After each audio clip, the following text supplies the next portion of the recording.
Most people don't realize this, but vitamin D isn't actually a vitamin.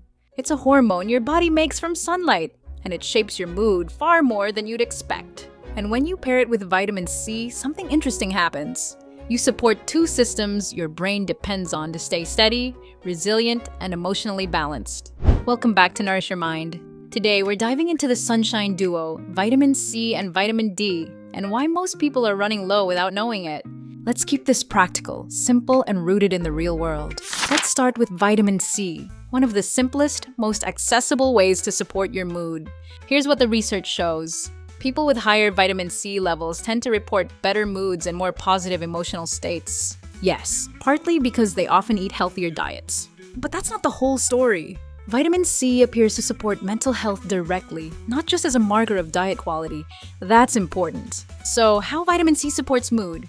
Let's break it down in human language. Vitamin C protects your brain cells from oxidative stress. Think of oxidative stress as cellular rust. Over time, that rust makes neurons more fragile, more inflamed, and less efficient.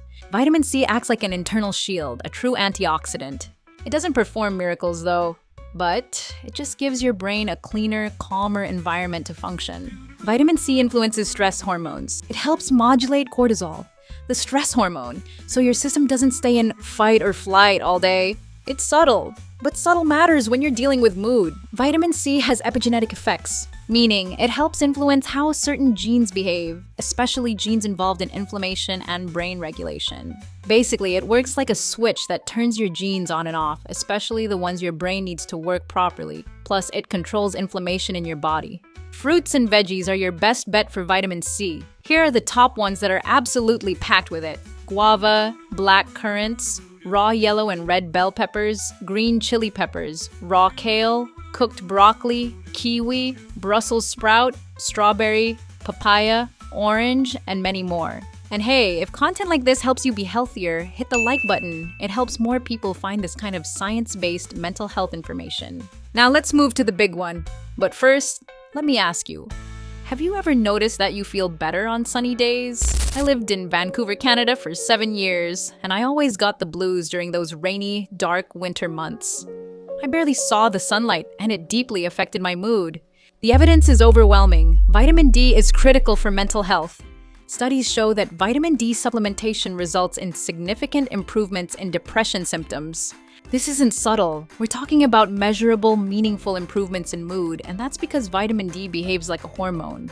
Your brain has receptors for it everywhere, in regions tied to mood, motivation, emotional regulation, and stress response. And when levels drop, your mood usually feels it first. And here's the problem. Vitamin D deficiency is epidemic. Most people in modern society are deficient. And you might be too, especially if you live far from the equator, work indoors, wear sunscreen daily, have darker skin, or live in places with long winters. We evolved to get vitamin D from sun exposure.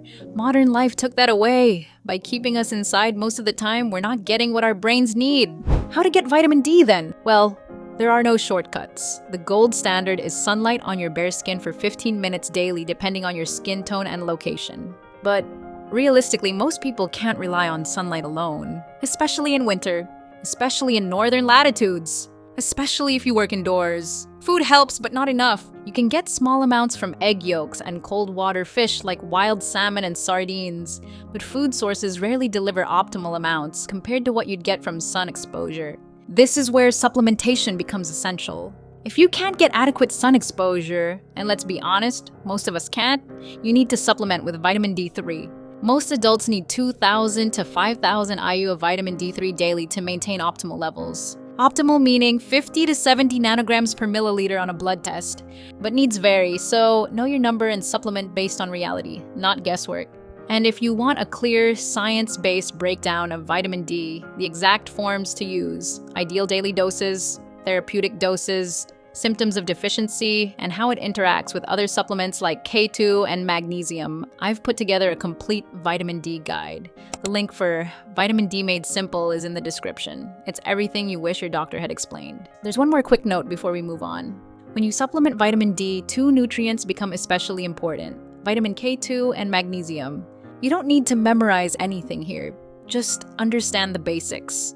Vitamin K2 helps guide calcium to the right places. Vitamin D increases calcium absorption, but K2 helps direct the traffic, so calcium supports your bones instead of building up where it shouldn't. Magnesium helps your body activate vitamin D. If you're low in magnesium, and many people are, you won't use vitamin D efficiently, even if you take a good dose. That's all you need for now. If you want the full explanation, including how to combine these nutrients safely, it's all inside the Vitamin D Made Simple. The link is in the description. Let's land this with something practical. Here's the simplest way to support your mood with vitamins C and D.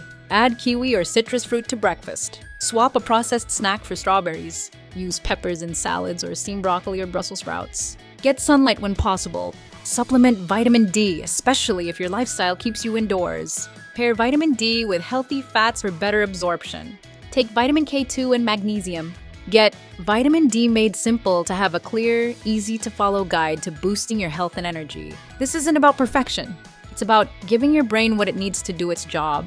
Next up, we're diving deep into dysbiosis. What happens when your gut bacteria turn against you, and how it drives depression, anxiety, and other mental health issues.